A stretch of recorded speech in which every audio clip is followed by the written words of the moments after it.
Los profesionales de la salud brindan una excelente atención a los pacientes, pero las circunstancias actuales exigen más. Los pacientes necesitan una experiencia médica sencilla, confiable y personalizada. Para lograrlo, es necesario gestionar todo tipo de actividades, responder llamadas telefónicas, recibir listas de espera, hacer papeleo e incluso enfrentarse al ausentismo.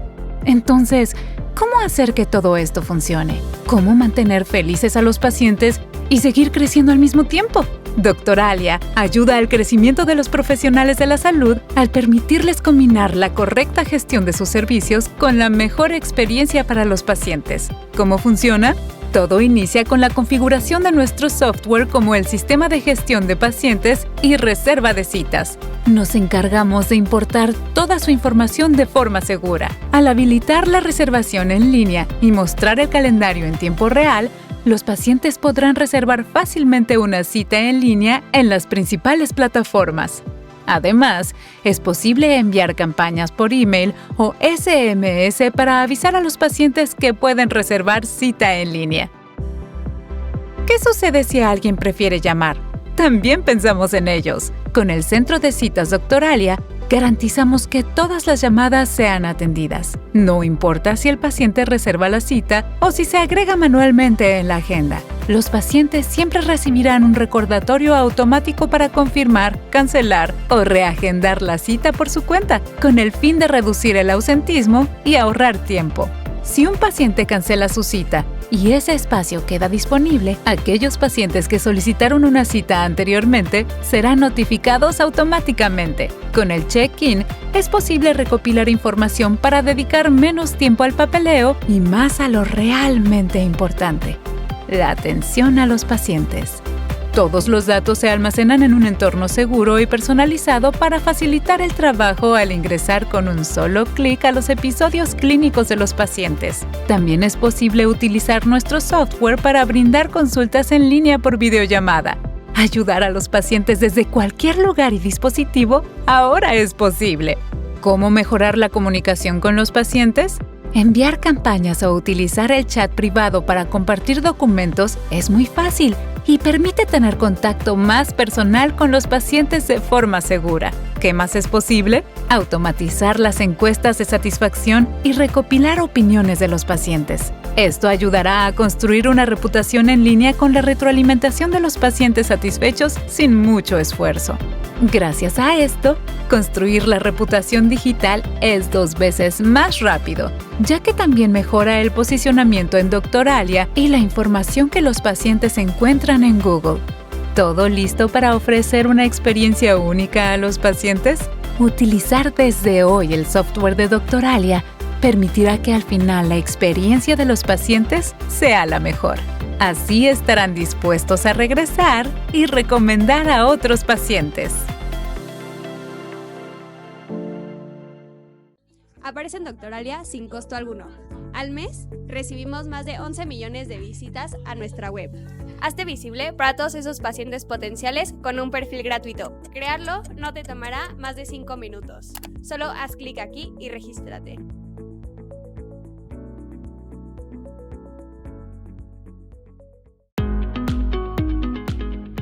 Hola a todos, bienvenidos a una nueva edición de Doctoralia Connect. Hoy tenemos un tema que ha sido muy interesante para todos ustedes, nos han estado preguntando mucho acerca de este. Entonces, vamos a platicar acerca de turismo médico en México y tenemos a 2 invitadas de gala que les voy a presentar. La maestra Diana Cuevas, que es la presidenta del Consejo Mexicano para el Turismo Médico, y la doctora Carolina Mora, hola Caro, hola, especialista en tricología con experiencia con pacientes internacionales. Como saben y como ya les platiqué, este es un tema que ha causado mucho auge. México es uno de los países líderes en turismo médico, pero enfrenta algunos retos como son regulación, profesionalización y ética. Y hoy justo vamos a hablar de eso con ellas, que son 2 expertas en el tema y que lo viven a diario desde lo jurídico y lo clínico. Para empezar, tengo una pregunta para la maestra Diana. Diana, ¿cuál es el panorama actual del turismo médico en México comparado con países como Turquía, Tailandia, Colombia o algún otro?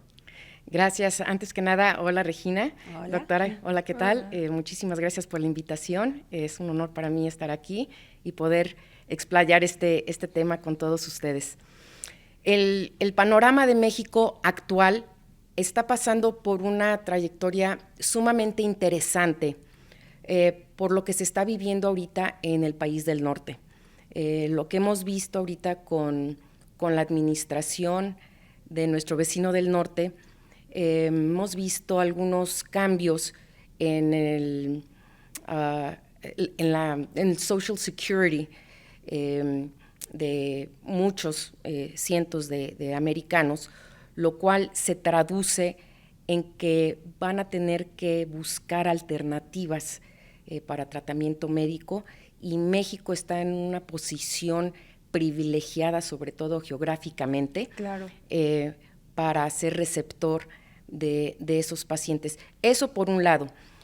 Por otro lado, la parte regulatoria de manera global se ha convertido en un tema elemental. Yo te puedo decir, hace 2 años no era tan importante, todo el mundo estaba enfocado en más bien el transporte, la conectividad, la atención al paciente, pero se había overlooked la parte regulatoria, sobre todo de manera internacional, que es casi nula, ¿no? Pero ya se está haciendo muchísimo más conciencia de que es una cosa fundamental como cualquier otra industria, que hay que tenerlo bien estructurado, hay que tener un marco legal bien fundamentado y que sea aplicable, ¿no? Una cosa es que tengamos un marco regulatorio, pero si no es aplicable o es contradictorio o crea un conflicto de leyes con otras jurisdicciones de donde estamos recibiendo pacientes, pues se puede convertir un problema o incluso contraproducente. Entonces hay que entender la aplicabilidad de lo que se está haciendo, y se están haciendo iniciativas muy buenas en México. Por lo tanto, sopesa tal vez algunas circunstancias que pueda tener México, como todos los países, todo tiene su up and down, pero esto es una parte que nosotros podemos aprovechar en este momento per se. Ahora, viendo las estadísticas de lo que puede ser México, lo que vimos en estadísticas en los años pasados inmediatos, en 2024 se cerró con 1.2 millones de turistas médicos en México aproximadamente. ¿En un año? ¿O en cuánto tiempo? Sí. Ok. Y la derrama económica, alrededor de 5.2 mil millones de dólares en México. Y antes del 2024, por decir del 2018 hacia acá, el crecimiento era alrededor del 9.2%. Sin embargo, porque en países, sobre todo en países de primer mundo, que el rezago médico, o sea, para atender a sus pacientes es bastante extenso, se ven con la necesidad de estar buscando alternativas. Las condiciones que ya expliqué del país del norte y, bueno, los costos ya elevados. El crecimiento del 2025 hacia el 2030, en vez de ser de 9.2, ahora va a ser, se proyecta, del 13.3. Okay. O sea que se elevó de manera considerable. Y ahora los números han cambiado. Hace 2 años yo te puedo decir que había medical associations que hablaban de una proyección para el 2030 de 100 billones de dólares. Billones de dólares. Wow, luego muchísimo. Se dijo que sí iban a ser 185 billones de dólares, y ahorita se está proyectando en 229 billones de dólares. Entonces, es un momento que nosotros debemos de aprovechar. Claro. Ahora hay otro trend que no hay que overlook tampoco, que es la parte de wellness. Algo muy interesante está pasando aquí. Fíjense, se proyecta que el crecimiento ahora va a ser del 13.3%, ¿no? El wellness está creciendo ahora del 15% de aquí al 2030, el 15%, o sea que está creciendo de una manera más acelerada que incluso lo médico. ¿Y a qué te refieres exactamente con lo wellness? El wellness gracias por preguntar. Mucha gente piensa que es nada más, pues que el spa. No, el wellness incluye spa, pero incluye programas de, por ejemplo, weight loss. Uh-huh. Hemos visto un trend muy grande donde antes era la cirugía bariátrica, ¿no? O gastric sleeve o lo que sea. Y ahora hay un trend de prefiero un programa de weight loss. Eso es wellness porque es un estilo de vida, uh-huh. Es una disciplina, es un programa personalizado, ¿no? Un programa de wellness o médico especializado, o personalizado, para cada paciente. El estrés sabemos que es el detonador de muchas enfermedades, entonces el control y manejo del estrés con rutinas como yoga, meditación, y estamos trabajando con asociaciones de Estados Unidos que son de wellness, pero se enfocan mucho en neurología. Entonces, ¿cuál es el cambio que tiene el cerebro que afecta el cuerpo de manera física cuando hacemos estos tratamientos de wellness? Entonces, implica muchas cosas, implica la parte mental, la parte física, la parte emocional, donde trabajamos con tratamientos holísticos, de meditación, como dije, autoestima, una gran variedad. Ajá. Vaya, la industria de wellness, mundialmente hablando, llegó en el 2024 a 700 billones de dólares. Para México, la derrama fue alrededor de 27. Ok. No, pues sí son unos números bien importantes. Exactamente. Y por eso la importancia del Pero tema. Fíjate la situación de México, porque me preguntabas cuál es el panorama de México. México tiene todo para también no solamente ser un segundo o primer lugar en turismo médico, sino en turismo de wellness.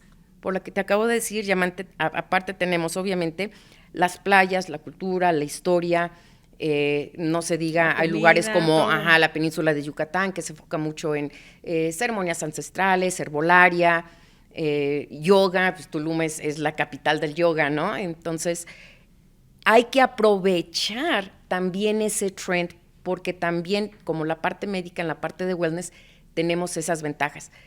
Claro, viene acompañado de muchos beneficios. Claro. Y como tú lo mencionaste, bueno, mucha gente dice, ¿pero qué exactamente es el wellness? Pues ya más o menos lo expliqué. Sí, quedó muy claro. Y tenemos todo para ser el primer lugar. Ahora, en comparación, por ejemplo, con Tailandia, que Tailandia también tiene muchas cosas favorables en comparación a México. Sin embargo, nosotros llevamos ventaja, uno, por la cercanía a Estados Unidos, y es el mercado más grande. Claro, como tanto de wellness como médico. Geográficamente exactamente. También tenemos clima, también tenemos excelentes doctores. Sin embargo, hay casi 3,000 hospitales privados en México, cuando en Tailandia hay 370. ¿Sí? Hay otra situación en Tailandia, que es la falta de regulación. En México está más regulado y va en vías de ser más regulado que el mismo Tailandia. Tailandia, sus números, ellos dicen, pero hay quien lo cuestiona, que en el 2024 cerraron con 3 millones de turistas médicos. Aquí lo que tiene Tailandia es que el trend de los turistas médicos tienden a quedarse más tiempo de vacaciones una vez que van a Tailandia que en México, cuando hablamos de pacientes. Okay. No estamos hablando de turistas, estamos hablando de pacientes médicos. El trend es que se quedan más tiempo de vacaciones en Tailandia. Por lo tanto, la derrama puede que sea más mayor en comparación, ¿no? En porcentaje, por decir, ¿no? Igual también es por la lejanía, bueno. Es claro, ya si vas hasta allá, sí, es otra cosa que iba a decir, como tenemos una conexión, supongamos, hablemos de la frontera, ¿no? Hay gente que va de California a Tijuana por un día, que va a tratamientos oftalmológicos o dentistry, y va un día y se regresa. Si vas hasta Tailandia, pues ya te quedas, ¿no? Por supuesto.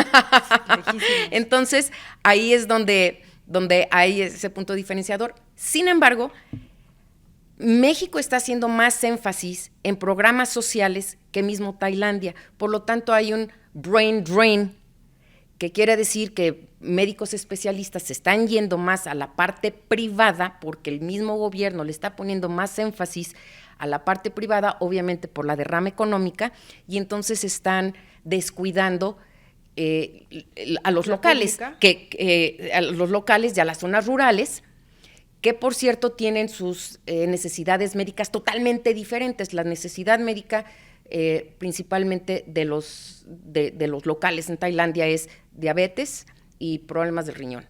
Cuando los turistas médicos van a cosas estéticas, cardíacas, o sea, más médico, ¿no? O sea, completamente diferente a lo que son los problemas locales. Por lo tanto, hacen estadías más largas y tratamientos que necesitarían un post-op más largo, y entonces tienen un problema de falta de enfermeras. Okay. Por lo tanto, están con ese déficit y están buscando, claro, en los países de alrededor, cercanos, ¿no? Claro, no van a ir a buscar a Alemania porque Alemania los están buscando aquí. Y rápido, en comparación con Turquía, Turquía es un caso muy interesante porque Turquía, dice el Turkish Health Board and Institute, que cerraron el 2024 con 1.8 millones de turistas médicos. Pero fíjate aquí, bueno, sabes, es chiquitito, ¿no? Bueno, comparado Turquía, con... Bueno, comparado con México, ¿Con sí, México? sí, estamos Ajá. hablando de la comparación con México. Es chiquito, ellos dicen que el 50% de sus turistas, bueno, eso sí es data fiable, el 50% de sus turistas médicos son americanos. Y el 50% del tratamiento que ellos ofrecen es el implante de cabello. Lo cual aquí es una cosa sumamente importante que a mí me causa curiosidad, porque ellos encontraron un nicho. Y es excelente, claro, tienen muchos otros servicios médicos, pero esto es así como su fuerte. Su fuerte, muchas gracias, doctora. Encontraron un nicho que les conviene y fue sumamente smart to do so, porque como no son tan pequeños, encontraron ese nicho, se especializaron en eso, y es el 50% de lo que reciben. Y entonces, si tú te pones a pensar que el 1.8 millones que van, la mitad que son extranjeros, que son extranjeros, dieron en el clavo, por decir, porque tienen ese nicho. México obviamente tiene servicios mucho más extensos, pero podríamos tener ejemplos en regiones, ¿no?, que se especializan en una o dos cosas y hacer esa perfección como están haciendo en Turquía, y pues en Colombia pues es muy comparable. En México con precios, también tiene playas, también tiene historia, pero el tamaño de México y la cercanía con Estados Unidos y la conectividad que tiene México, pues nos pone en un lugar privilegiado. 100%, hay que aprovecharlo, sin duda. Doctora Caro, tengo una pregunta. Platícame, ¿qué hace que un paciente extranjero decida venir a atenderse a México? Fíjate que le da mucha confianza a los pacientes venir a un país que sí esté regulado, que la normativa sea clara. Por ejemplo, en México, cualquier procedimiento, aunque sea mínimamente invasivo, tiene que ser realizado por un médico. En otros países, por ejemplo, Turquía, que hablábamos del injerto capilar, su regulación dice que debe de haber un doctor por 5 salas de procedimiento. Okay. Y quienes hacen el procedimiento a veces son técnicos, que no tienen nada que ver con el área de salud. Entonces, aquí en México se debe de hacer por un médico y por personal capacitado, que pueden ser enfermeras. Ok, muy bien, muy interesante. Sí. Súper, muchas gracias, Caro. Acá tengo una pregunta que está muy buena. Quiero saber qué opina la Organización Mundial de Salud de la situación actual de bioética. Fíjate que nosotros hemos tenido la oportunidad de sentarnos con el vicepresidente del Comité de Bioética de World Health Organization, y nos expresaba su estaba consternado sobre tratamientos, hablando de tratamientos de wellness. Ahora que hay un auge importante en la parte de wellness, hemos visto que algunos tratamientos que no sabemos exactamente qué le están inyectando al paciente, qué le están haciendo, si son tratamientos o productos que tienen scientific data, si están probados, si están aprobados. Y por lo tanto, cuando regresan a su país de origen y hay alguna situación, el mismo doctor del país de origen no sabe ni siquiera cómo tratarlo, ni qué tiene, porque no sabe ni qué le inyectaron, ni qué le hicieron. Uh-huh. Y hemos visto, pues, casos tremendos. Por lo tanto, es algo que ya se va a empezar a hacer muchísimo más estricto, sobre todo Latinoamérica, que pues, a todos nos encanta, ¿no? Que nos hagan aquí, que nos hagan allá y saber qué nos están poniendo, pero nosotros con tal de vernos mejor o sentirnos mejor, no hacemos esa investigación. Y pues no tengo que decirlo, ya hemos visto casos hasta de gente famosa que les inyectaron no sé qué cosa.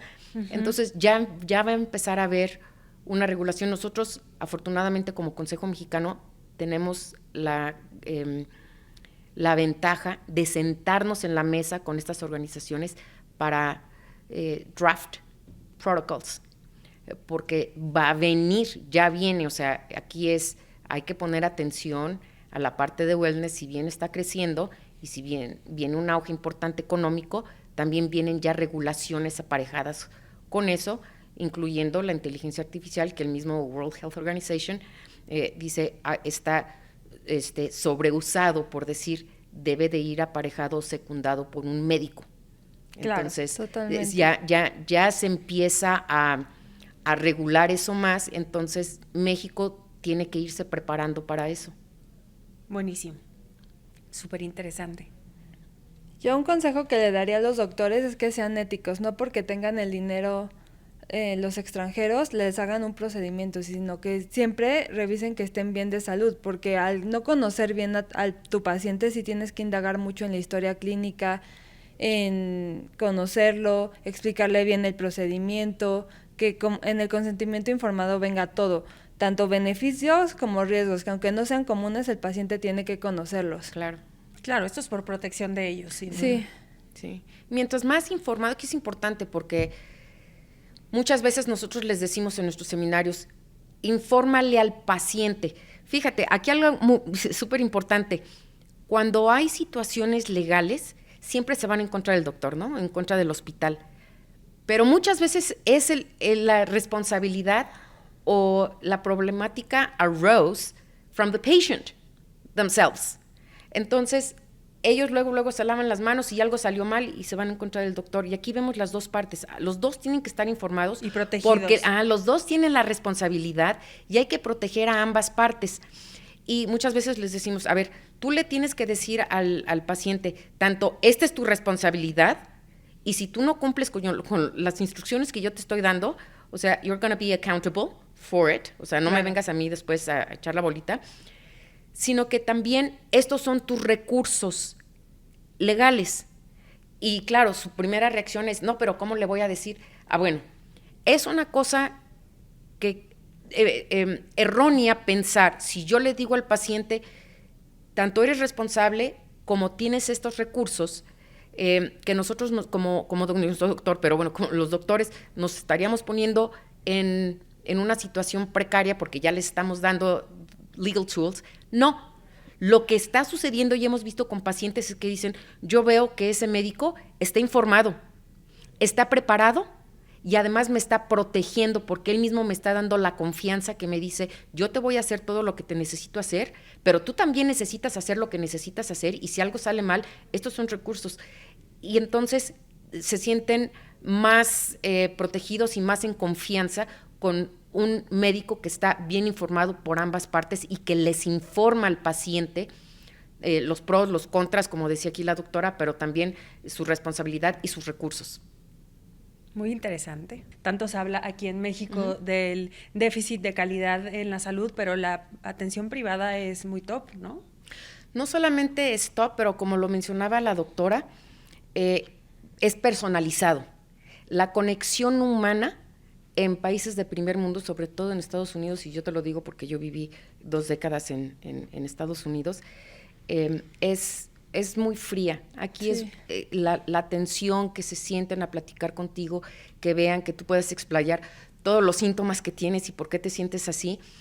Y fíjate que en lo personal, yo también tengo una historia personal, cuando tú vas a Estados Unidos ven los síntomas y ahí hacen el diagnóstico. En México ven los síntomas, pero cuando estás platicando con el doctor, de repente dices algo o ve algo que detecta, que cambia el diagnóstico. A ver, espérate, acabas de decir esto. A ver, párate, déjame ver que venías cojeando y esto puede significar esto, vamos a hacer estos otros estudios.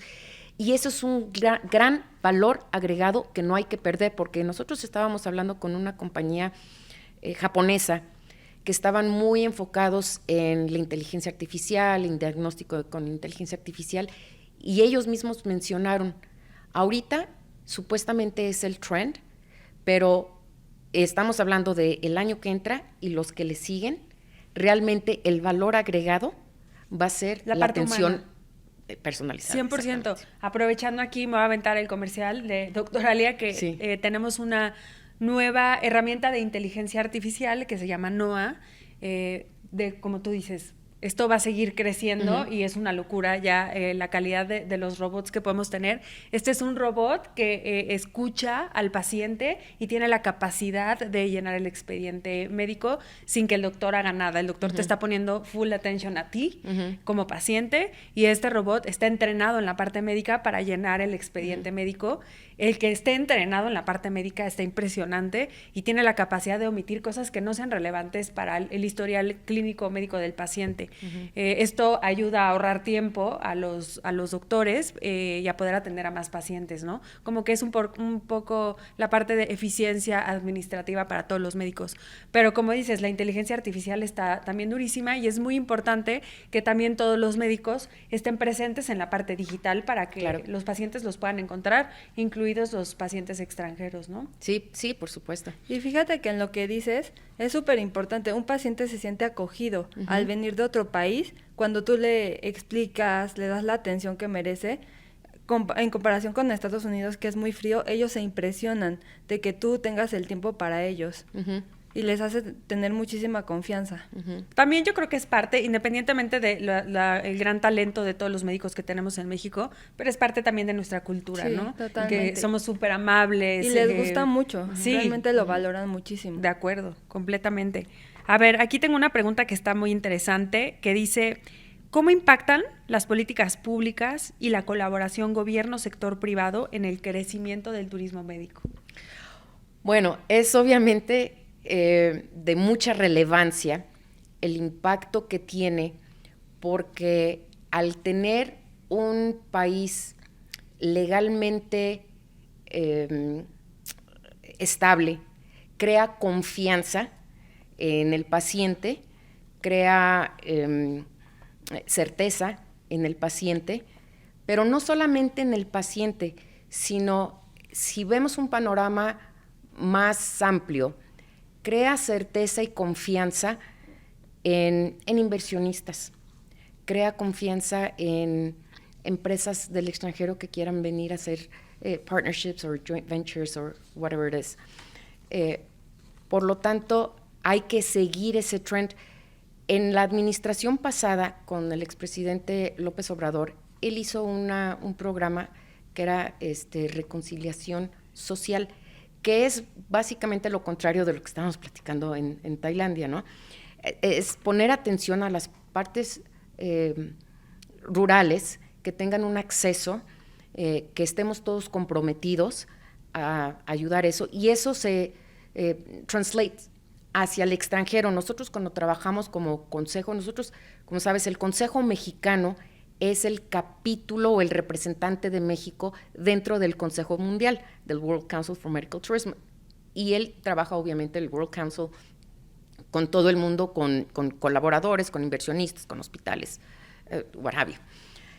Y lo primero que dicen es, si nosotros estamos dispuestos a ir, nosotros queremos ver el compromiso de México, del gobierno, de sus iniciativas, que tengan en consideración a sus locales, antes que a los internacionales. Y eso es lo que está haciendo el gobierno, tanto la administración pasada como esta, que está muy bien visto. Entonces, es muy relevante. Eso, obviamente, que se traduce en crecimiento económico, en expansión, en modernización, Claro. que a la vez atrae inversión, desarrollo, producción, crecimiento para todo el país. Súper interesante. Caro, desde tu experiencia práctica, tú que tienes una clínica, ¿qué retos has enfrentado al gestionar legalmente a pacientes internacionales? Fíjate que lo que más me ha costado es que a veces los pacientes no conocen qué enfermedades tienen, porque no Ok. tienen tanto acceso a la salud en Estados Unidos, por ejemplo. Entonces, cuando llegan aquí y si hay que realizarles algún procedimiento, ellos ni siquiera saben qué problemas tienen. Entonces, para mí, yo sí he tenido que cancelar pacientes que vienen de De otro Estados país porque Unidos vienen o- con algún padecimiento. O de Canadá, sí, ya vienen con hipertensión, pero ya urgencias hipertensivas. Entonces yo no puedo realizar algún procedimiento en estas pacientes hasta que no están estables. Entonces sí los he tenido que rechazar. Incluso los llevé al hospital porque como hay una barrera de lenguaje, yo les necesitaba explicar a los doctores qué tenían. Eso está interesante. Y hace rato, fuera de cámaras, me estabas contando también la parte de los análisis clínicos, análisis de sangre, que en México es súper fácil hacértelos, pero en otros países no tienen este acceso a poderse hacer análisis justo para saber si tienes algún padecimiento. Sí, fíjate que los pacientes se impresionan muchísimo de México, de cómo puedes tener acceso a estudios de laboratorio tan fácil. Ellos no pueden ir tan fácil por sus estudios en Estados Unidos, y entonces a veces no saben que tienen triglicéridos altos o tienen diabetes. Y para ellos es muy reconfortante venir a México y tener el acceso a estos estudios, porque pueden pasar años sin saber si tienen algún padecimiento. No, pues ya vimos que hay muchísimos beneficios de poder venir a atenderte a México. Diana, ¿qué debe de saber un médico? Esto le va a interesar muchísimo a nuestro público. ¿Qué debe de saber todo médico sobre la legalidad en turismo médico? ¿Qué errores se cometen con frecuencia? Precisamente, y lo comentábamos hace ratito, el Consejo Mexicano se ha dedicado a las buenas prácticas, a la gobernanza, a las políticas internacionales. Por lo tanto, vemos exactamente, y bueno, cabe mencionar que nosotros como abogados durante 30 años nos hemos dedicado a dar consultorías a hospitales en el extranjero o a, y lo voy a decir porque ya no lo hago, a demandar hospitales representando pacientes extranjeros. Eso en muchas partes del mundo, somos abogados de derecho internacional. Uh-huh. De tal manera que nosotros detectamos desde hace muchos años cuál era el punto gris de la parte médica, o sea, de los doctores, de los hospitales, de dónde estaban flaqueando, ¿no? ¿Cuál era su weak link? Y nos dimos a la tarea de hacer un seminario precisamente de mitigación de riesgo. Y aquí hay que ver tantas cosas, pero voy a tratar de ser breve. Si nos enfocamos, por decir, estando en México, vimos varios errores en publicidad médica, ¿no? Hay que saber lo que COFEPRIS allows that you can do cuando son cosas médicas, ¿no? Vimos también una situación en el norte del país donde algunos hoteles se estaban dedicando como centros de recuperación. Ahí también. No, pues no. Ajá, sí, entró no, COFEPRIS y dijo, espérate tantito, ¿no? Y entonces empezaron las clausuras y entonces hay que saber exactamente qué se puede y qué no se puede, no nada más porque suena bien o porque va a venir el paciente y porque yo tengo el establecimiento, quiere decir que lo podamos hacer. Hay que ver eso, ¿no? Hay que ver, por ejemplo, las NOMS, que son obviamente aquí las certificaciones de México. Hay que entender que su incumplimiento lleva a una sanción, que es el cuidar la atención médica hacia el paciente para que sea segura, eficaz, eficiente, con calidad, y pues la atención a salud, que lo dice el artículo constitucional. Teniendo todo esto en consideración, empezando por la parte nacional, hay que saber, como dije, hay que saber dónde estamos parados, qué se puede hacer y qué no se puede hacer. Hay que tener mucho conocimiento de los documentos, eso también lo damos en los seminarios, en los documentos legales que van a entregar a un paciente extranjero, es decir, los contratos de servicio. ¿No? Cuando llegas a un hospital, a ver, me vas a operar de esto y me va a costar tanto y chalala, chalala. Bueno, ese es tu contrato de servicios, ¿no?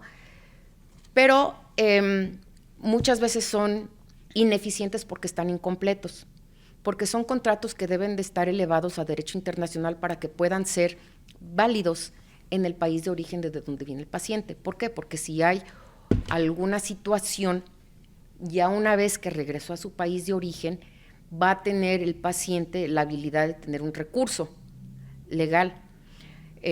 Hay que también tomar en consideración los famosos informed consent.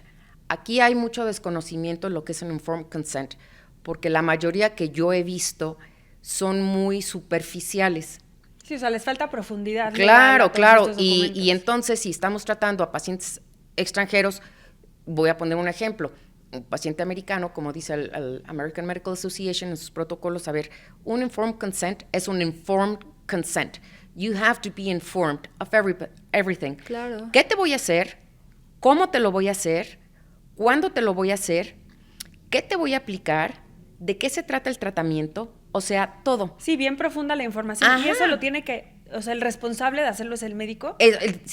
Sí, porque él es el que tiene el conocimiento de lo que va a suceder. Porque también debe de haber desconocimiento desde la parte del paciente, en donde pues a ti te dan un contrato y lo lees, pero no necesariamente sabes si hace falta algo.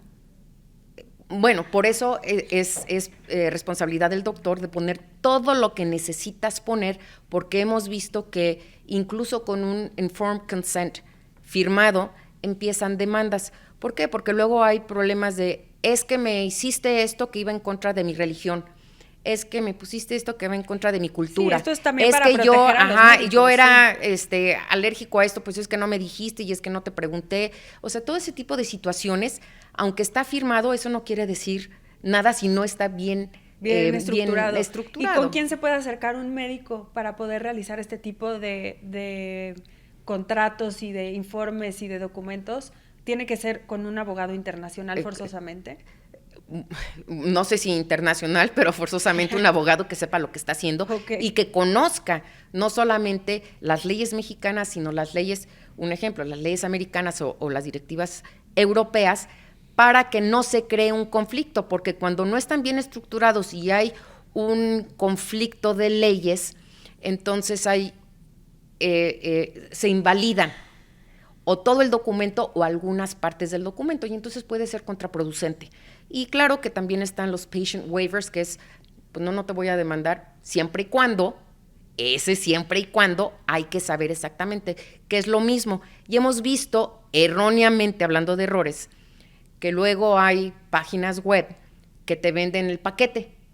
Yo te vendo el paquete de tu patient waiver y tu informed consent, y eso es el error más grande que puede cometer un doctor, porque todos los documentos que son documentos con valor legal, ¿por qué? Porque a base de ese documento te pueden demandar, de tal manera que son documentos legales, como todos, son personalizados hasta cierto punto. ¿Por qué? Porque hay que ver el tipo de tratamiento, si es hospital, si es clínica, si te vas a quedar hospitalizado, si va a ser anestesia local, si va a ser general, si la jurisdicción de donde vienes, el sistema legal de donde vienes, si siquiera reconoce esto.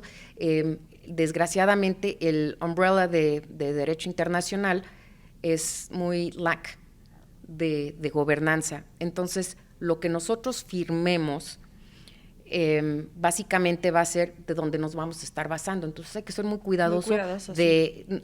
not one fits all, como dicen, no, it's tailor made. Sí, es para cada uno. Uh-huh. Y yo tengo una duda que seguro esto todo el mundo se debe de preguntar.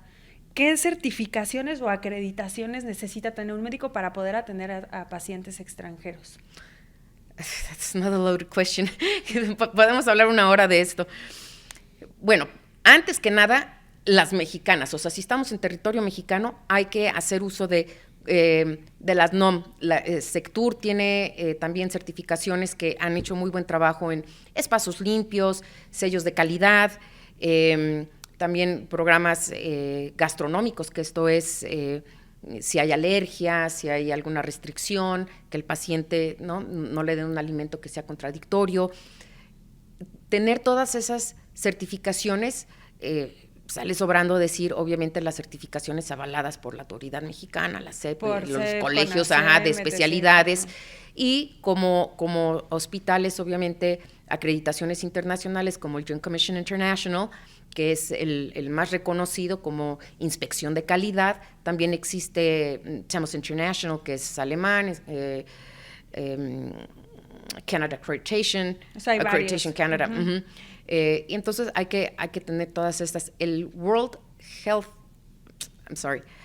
the World Council for Medical Tourism, que es el global de donde nosotros somos chapter, tiene una certificación, es el único que tiene una certificación internacional para el cumplimiento legal. Y esto es muy importante porque no existe. Esta es la primera vez que existe una certificación internacional para el cumplimiento legal.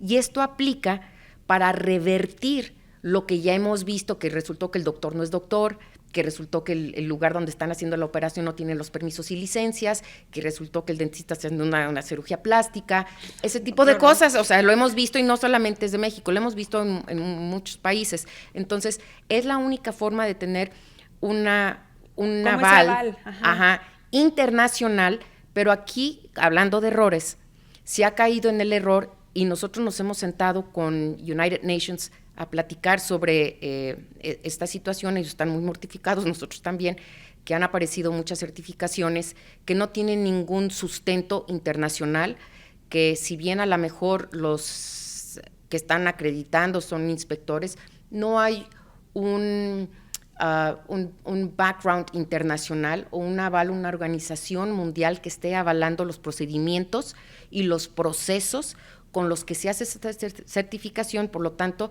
uno no llega a la calidad de ser una certificación y muy lejos de ser una certificación internacional. Entonces hay que saber exactamente, si va uno a reach out a hacer una certificación, exactamente cuáles vas a tener, porque si no, resulta contraproducente y volvemos a más de lo mismo que México está haciendo, que está presentando algo que no es, que resultó que el doctor no es doctor, que resultó la certificación no es certificación, que resultó que la acreditación no es acreditación, y hay que saber la diferencia entre una acreditación, una certificación y una verificación. Son totalmente diferentes. Por ejemplo, ISCUA es una acreditadora que acredita, por decir, a CHEMOS International, para que CHEMOS International sea una certificadora. ¿Pero porque tienes entonces, que tener todas? No. Por ejemplo, las que dijimos, JCI, Accreditation Canada, CHEMOS, ellos básicamente hacen lo mismo, que es inspección de la calidad. The World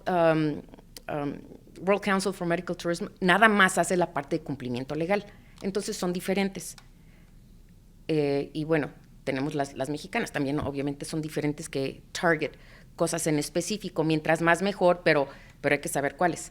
¿Y cómo sabes cuáles? O sea, un médico, ¿cómo puede asegurarse de que está acercándose a las certificaciones, validaciones correctas, y que no sean estas que dices que no están validadas sí, por la comunidad internacional? Sí, hay que hacer un research, pero es relativamente fácil, mientras más global o internacional sea, obviamente mucho mejor, porque si estamos hablando de pacientes extranjeros, claro, pues quieren ver una validez internacional, no porque las mexicanas no valgan, sino porque pues le da un estatus internacional de valoración. Entonces, muy bien, muy interesante. Doctora Caro, platícame, ¿cómo le haces tú desde tu experiencia para garantizar, valga la redundancia, que la experiencia de los pacientes sea de calidad y sea profesional? Mira, es súper importante tener una atención personalizada, explicarle perfectamente al paciente lo que le vas a hacer, cómo lo vas a hacer, y que va a tener, darle un buen follow-up, Por ejemplo, yo utilizo mucho Doctoralia, la videollamada, porque ellos se sienten muy cómodos de que si están lejos, ellos te puedan contactar por cualquier duda o cualquier complicación. Entonces, eso hace que el paciente se sienta seguro.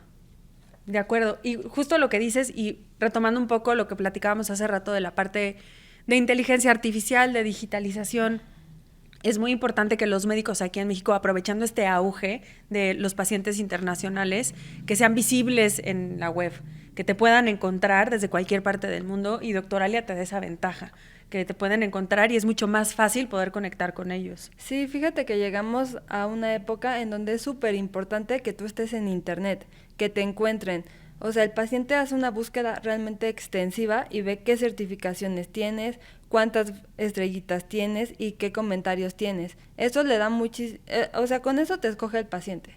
Claro, y es parte también me gusta a mí dar estos datos que tenemos más de 320,000 médicos inscritos en la plataforma, nada más en México, y nos visitan en la página web al mes 11 millones de personas. Wow. O sea, sí es mucho el tráfico que llega a Doctoralia y es una gran opción para que puedan ser visibles y para que puedan llegar a todos estos pacientes extranjeros que tienen interés de venir a atenderse por acá, ¿no? Sí, fíjate que les da mucha confianza una aplicación médica. O sea, no Google. O sea, estar en una aplicación médica. Y tener validado tu perfil, que quiere decir que ya pasaste todos estos procesos de que tienes todas tus acreditaciones validadas por la SEP. Le hace sentir muy seguros, claro, verlo. De acuerdo. Pues miren, ya casi vamos a terminar, pero por aquí tengo algunas otras preguntas que están muy interesantes. ¿Qué consejo le darían a un médico que quiere incursionar en el turismo médico? Todo lo que ya platicamos, que tengan una plataforma de pago de extranjeros que sea confiable, que sea un escrow por un tercero, para que no haya problemas. También hemos visto muchos problemas con los pagos, por las dos partes, que no me pagó, o ¿sabes qué? Que no me hizo el tratamiento, y está el doctor correteando porque te hice otra cosa aparte de lo que me habías pedido, o una circunstancia y estabas hospitalizada más tiempo y eso no me lo pagaron. Hay de todo, o sea, hay que proteger a ambas partes. Lo que decía la doctora, poner todas tus acreditaciones, todas tus credenciales, todas tus especialidades en tu página web, saber utilizar bien el expediente médico electrónico. Y aquí hay ya iniciativas por parte de el diputado Héctor Jaime, muy buenas, que habla sobre el marco legal para regular el expediente clínico, porque no se está usando de manera adecuada. Son muy pocos los que están apegándose a la norma 024 SSA3, si mal no recuerdo, que es la plataforma segura, que debe de ser óptima, debe ser compatible, debe de ser confiable, debe de haber una protección de data del paciente, equiparable con lo que tiene Estados Unidos, que es el HIPAA, ¿no? El Health Insurance Portability and Accountability Act. Entonces, si vamos, aquí es una cosa muy importante que quiero tocar. Cuando viene el paciente extranjero, estoy dando el ejemplo de Estados Unidos, obviamente, porque es el influx más grande que tenemos, ¿no? Y luego dice el doctor, a ver, pero ¿cuál es tu historial clínico? Y entonces hay que importarlo. Hay canales muy específicos que establece la ley de Estados Unidos de cómo se tiene que manejar esa información. ¿Quién la tiene que pedir? O sea, te dice desde quién la tiene que pedir, cómo, a quién le va a llegar esa petición, cómo se va a guardar la información, cómo se va a transmitir la información, quién la va a mandar y quién la va a recibir y cómo la va a guardar el receptor. Entonces, hay que regular esto para que sea homogéneo en todo el país y que todo el mundo tenga accesibilidad de manera confidencial y con un marco regulado, para que no haya discrepancias y no haya errores o no haya divulgación innecesaria, ¿no? O ilegal. Muy bien, muy interesante. Pues Por lo pronto me parece que hemos terminado. De todas formas, recuerden que si tienen preguntas las pueden dejar en el chat y con todo gusto les vamos contestando. Me gustaría hacer un pequeño cierre o recapitulación de cuáles son los mensajes clave de lo que vimos en este webinar. México es una de las potencias para el turismo médico. Tenemos que aprovechar este auge. Tenemos que entender las acreditaciones que necesitamos. Requiere de ética, regulación y profesionalización, como lo dije desde un inicio. La parte de normativas clave, que tiene que ver también con publicidad, con la parte digital de encontrarte en línea, contratos, como nos platicabas, certificaciones, consentimientos informados, que también lo platicamos. La parte de la experiencia del paciente, que comienza online, reputación, opiniones, visibilidad, también lo que tú nos platicabas, Caro. Y pues nada, que aprovechen que Doctoralia les ayuda a atraer a todo este universo de pacientes que están o que tienen esta necesidad de tener una buena atención con buena calidad y también a costos mucho más accesibles y con mayor inmediatez, como nos decías, que en sus países de origen. Pues no sé si quieran decir algo para cerrar. No, pues darte las gracias. Fue un honor para mí estar aquí con ustedes. No, honor para nosotros. Estamos súper agradecidos de que te hayas dado el tiempo para venir hasta acá, gracias. porque aparte sabemos que no vives en la Ciudad de México. Gracias por venir. Qué gusto conocerte. Gracias por tu experiencia y por todo lo que nos platicas. Se nota que te apasiona el tema. Y aquí estamos también, por si tienen preguntas, para que nos ayudes a Claro que sí, con contestarlas. muchísimo gusto. También muchas gracias, doctora gracias Caro. por la invitación. Gracias por tu experiencia también, por tu aportación y muchas gracias. Y quédense aquí para un próximo webinar de Doctoralia Connect.